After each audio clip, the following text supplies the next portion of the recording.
É melhor não pensar muito a respeito, mas nosso intestino está cheio de germes. Uma colônia viva com 100 trilhões de bactérias.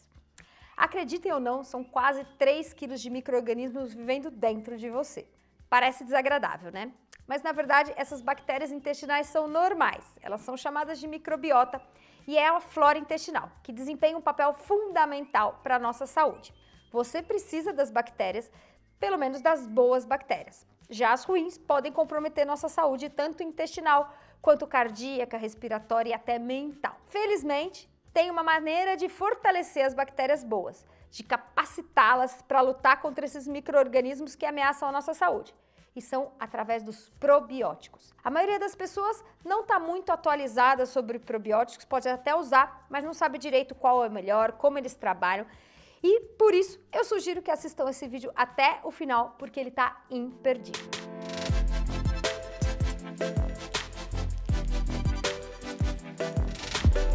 Oi, eu sou Lu Haddad, médica livre docente pela Faculdade de Medicina da Universidade de São Paulo. Trago aqui um conteúdo sobre saúde, qualidade de vida e esportes, sempre baseados na ciência de forma descomplicada. Aproveita para se inscrever no nosso canal se você ainda não está inscrito. Ativa o sininho, compartilhe nosso conteúdo com seus amigos, seus familiares, vem muita coisa boa. E hoje a gente vai falar de um tema muito pedido aqui no canal, que são os probióticos. Vou falar sobre probióticos e prebióticos, que são ferramentas para a gestão da nossa microbiota para melhorar a nossa saúde. Nesse vídeo, a gente vai discutir evidências científicas, incluindo uma revisão sistemática sensacional, que foi publicada na revista Nature, uma revista bastante importante em 2019, sobre probióticos e prebióticos. No vídeo sobre disbiose aqui do canal, eu falei bastante sobre a microbiota intestinal, sua importância e o que acontece quando ela tem alguma alteração. Em humanos, uma série de distúrbios, tanto agudos quanto crônicos, pode ser consequência da perturbação dessa comunidade de bactérias que vivem no nosso intestino. De forma crônica, a gente tem uma relação com doença inflamatória intestinal, obesidade, síndrome do intestino irritável e uma série de outras doenças relacionadas a essa disbiose. Esse aspecto abre a possibilidade para estudar a microbiota para redução de doenças, para fortalecer a nossa homeostase. Quem é nosso seguidor aqui do canal sabe o que é homeostase, já falei sobre isso aqui. É o equilíbrio do nosso corpo. Em alguns casos, cuidar da nossa flora vai inclusive mudar a nossa qualidade de vida. Vamos começar falando primeiro dos prebióticos. Os prebióticos foram definidos primeiro em 1995.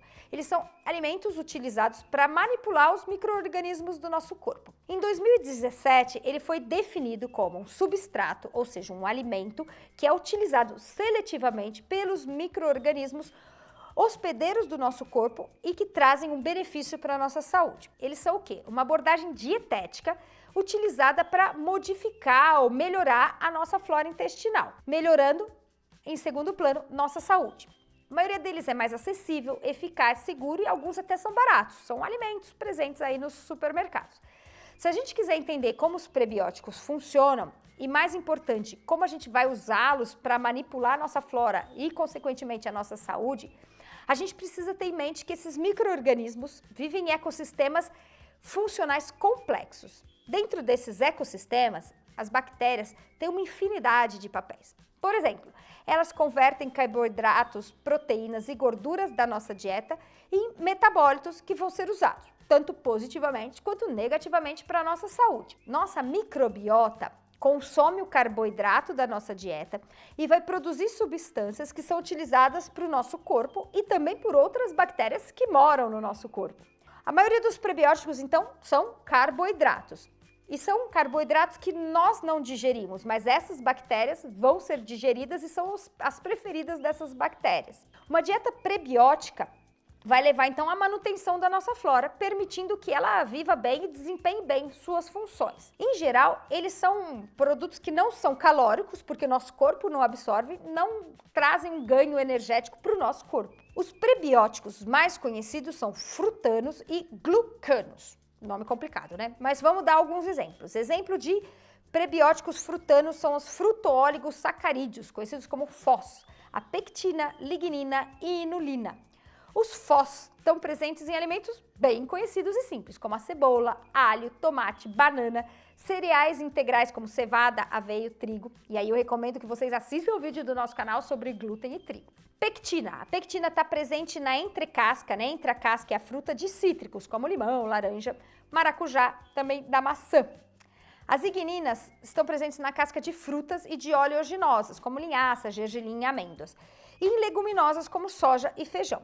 E por fim, a inulina pode ser encontrada na raiz da chicória, tem um monte de estudo com chicória, mas também no alho, cebola, aspargos e alcachofras. Ou seja, os prebióticos atuais são predominantemente à base de carboidrato, mas existem também outras substâncias como polifenóis e ácidos graxos poliinsaturados que também podem ter essa função de prebiótico. Um exemplo, uma fração do cacau, que é um prebiótico bem interessante e que leva à produção aí de bifidobactéria e de lactobacillus no nosso organismo, que são duas bactérias super do bem. Agora vamos falar dos probióticos. A gente falou de prebiótico, que é comida.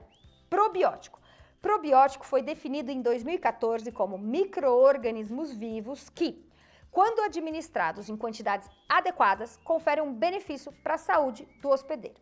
Hospedeiro, no caso, somos nós. Ou seja, são bactérias que você pode tomar, em geral elas vêm num saquinho e vai levar aí a nossa mudança ou melhora da nossa flora. Comercialmente, eles são em geral derivados de fontes alimentares, principalmente de produtos lácteos cultivados. A lista desses micro-organismos inclui um monte de cepa de bactéria.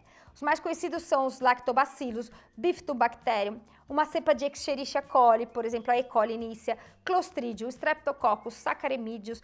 Bom, vocês não precisam saber esses nomes, nem eu consigo saber. Quando você compra o produto, tem lá um monte de nome diferente, mas é importante entender que tem funções específicas para cada um deles que os estudos vão fazer e trazer resultados para cada cepa. Os estudos de espécies selecionadas, administradas isoladamente ou em combinação, vão mostrar então o potencial e eficácia dessas cepas para diversas doenças, principalmente doença gastrointestinal, doenças inflamatórias intestinais. Também já teve estudo bem legal com resultados muito positivos para diarreia, principalmente a diarreia relacionada ao uso de antibiótico, e é bem comum que essa diarreia seja causada por uma bactéria chamada Clostridium difficile, mas também outras diarreias infecciosas, síndrome do intestino irritável e até tratamento de alergias. Parece tudo muito maravilhoso, a gente pode comprar num saquinho um probiótico, mas aqui entra uma ressalva bastante importante. Muito do nosso conhecimento sobre os mecanismos desses probióticos são baseadas em pesquisas realizadas in vitro, em animais, em cultura de célula, em modelos humanos, mas não em ser humano na vida real. Nem todos os mecanismos foram confirmados em humanos, e isso é fundamental na pesquisa. A gente ainda precisa de mais estudos para comprovar de fato o que funciona lá no animal, se funciona também no ser humano. Alguns exemplos, por exemplo, de como depende muito da dose da cepa.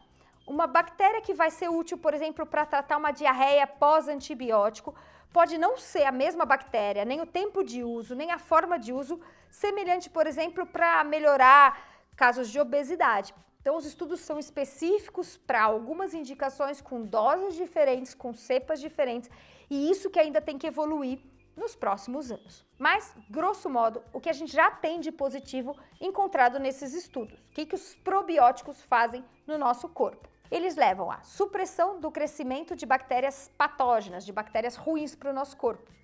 Eles melhoram a função da barreira do nosso intestino. Isso principalmente em estudos feitos com lactobacillus e bifidobactéria, que são os probióticos mais antigos. Além disso, eles modulam o nosso sistema imunológico, e aí a questão de defesa do nosso corpo, muito importante do nosso intestino. Então, eles melhoram a defesa utilizando medidas pró-inflamatórias do nosso intestino. Eles modulam a nossa percepção de dor. Olha que interessante. Os estudos mostraram que algumas cepas de lactobacillus podem induzir a expressão de receptor micropioide e canabinoides. Já falamos sobre isso aqui também.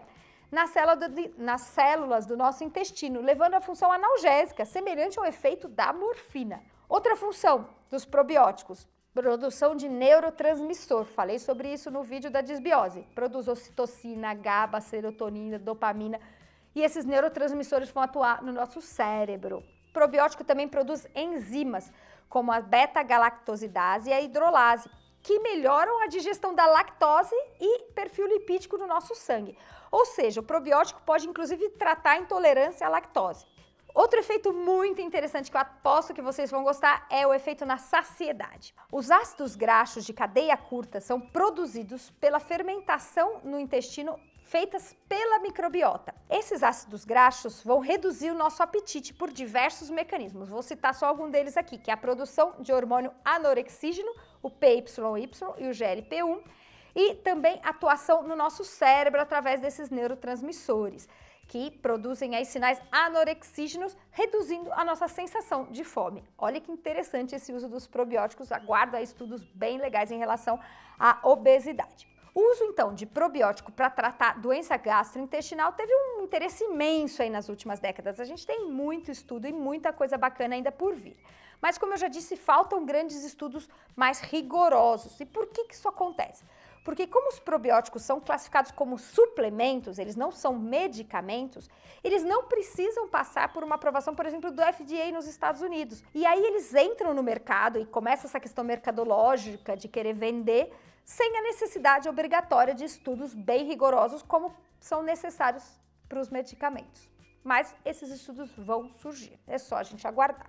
Agora uma pergunta bem comum, iogurte é um probiótico? Bom, o iogurte é sim recomendado como uma fonte de probiótico, mas a gente precisa ficar atento porque nem todas as culturas vivas, né, as bactérias presentes no iogurte, sobrevivem bem no meio ácido presente lá no nosso estômago.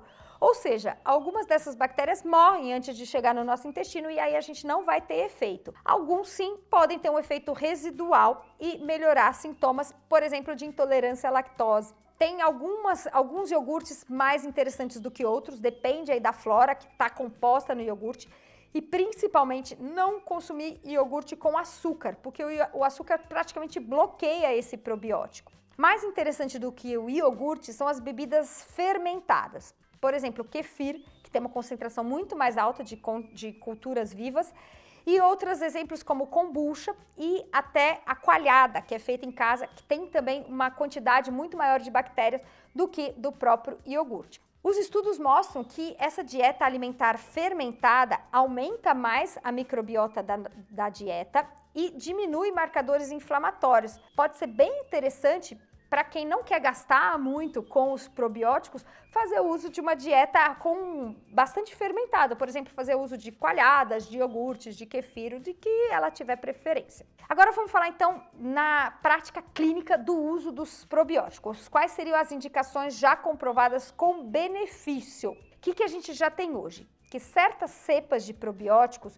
têm evidências robustas e elas são principalmente relacionadas ao uso de probióticos para enterocolite necrosante, que é uma doença de recém-nascido, de bebezinho pequenininho, diarreia pelo uso de antibiótico, então vale a pena, se você fez uso de antibiótico e ficou com diarreia, tomar o probiótico, infecção pelo H. pylori, a gente já falou sobre ele aqui no canal, colite ulcerativa, intestino irritável e diarreia aguda. Uma meta-análise que foi publicada em 2019 mostrou que o uso de probiótico, inclusive, leva a uma redução da necessidade de uso de antibiótico em criança. Olha que interessante. Agora, a gente precisa de pesquisas adicionais para esclarecer cepa e dose para cada alvo clínico que a gente pretende usar. Muitas indicações parecem promissoras, mas a gente ainda não tem dados o suficiente para indicar esse ou aquele probiótico por quanto tempo.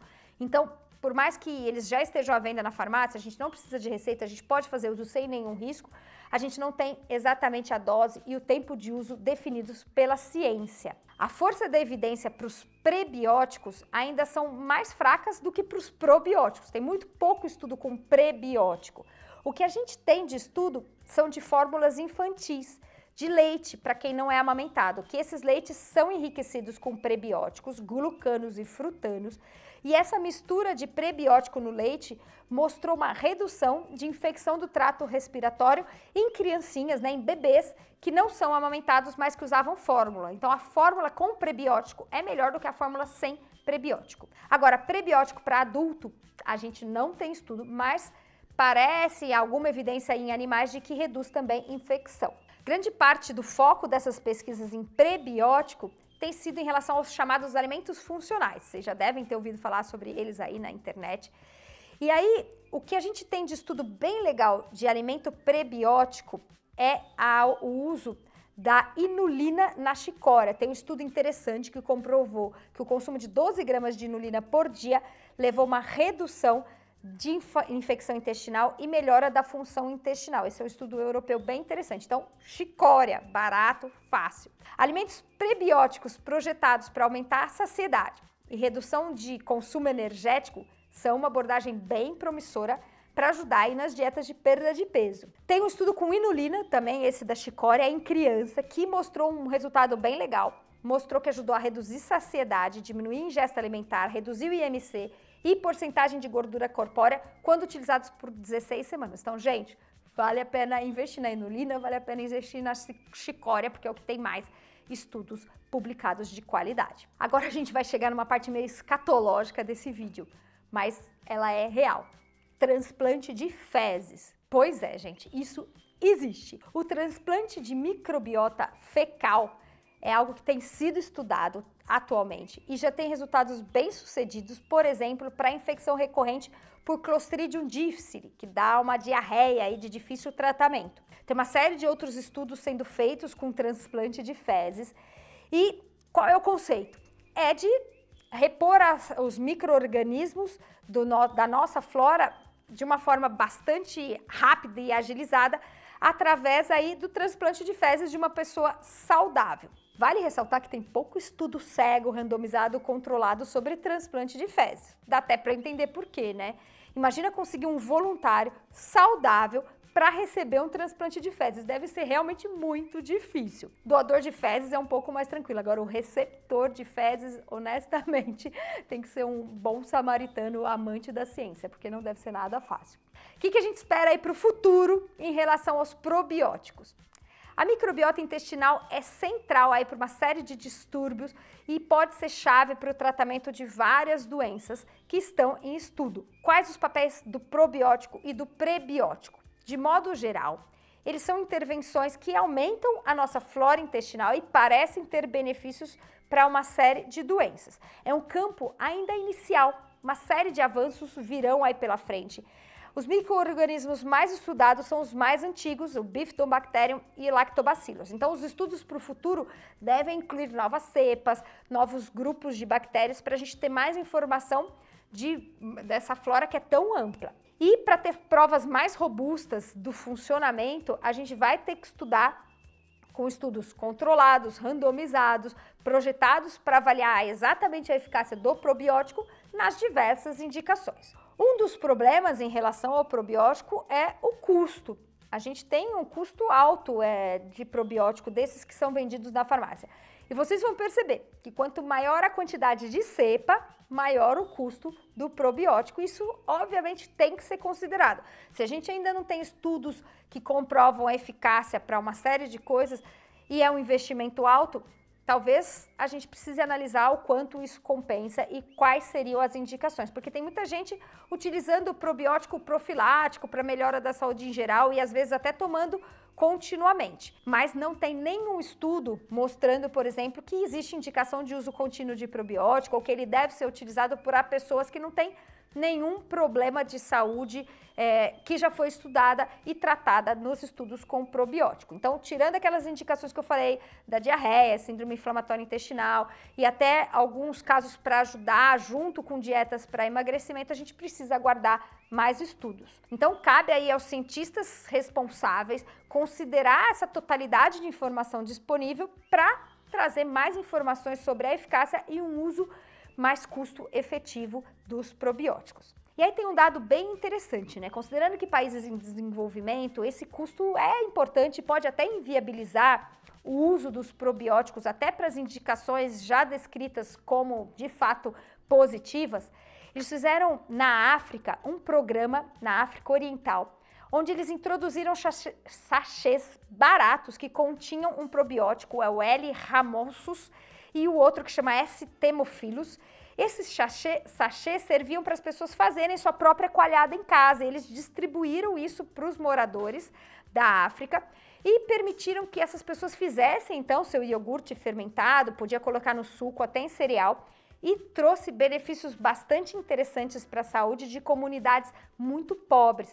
E foi uma forma de melhorar o bem-estar social e hoje em dia já tem mais de 260 mil pessoas que estão dentro desse programa, que mostra um potencial enorme de usar micro-organismos benéficos com fontes locais de alimentos para impactar, inclusive, comunidades e países em desenvolvimento. A decisão de usar um probiótico e um prebiótico depende principalmente do grau de benefício previsto, das alternativas disponíveis, dos custos e até da preferência do paciente. Nenhuma estratégia probiótica é considerada um padrão de tratamento primário, inclusive para as doenças que eu falei. A gente não precisa do probiótico como tratamento, mas o que parece é que eles são bem interessantes como associação com os outros tratamentos já indicados.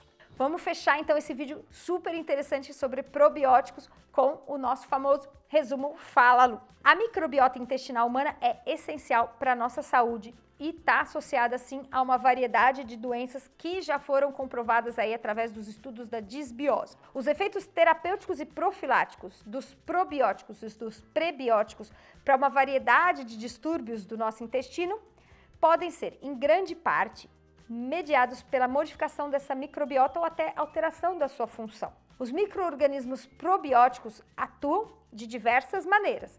Algumas delas que eu falei aqui é modulação imunológica, melhora da integridade da barreira intestinal e produção de neurotransmissores. Prebióticos são alimentos que são usados por esses micro-organismos que vivem no nosso intestino para que eles tenham a sua função adequada e que eles funcionem e trabalhem direitinho. Já os probióticos são utilizados para a formação dessa flora intestinal. E o uso tanto dos probióticos quanto dos prebióticos são justificados por alguns estudos já comprovando sua eficácia.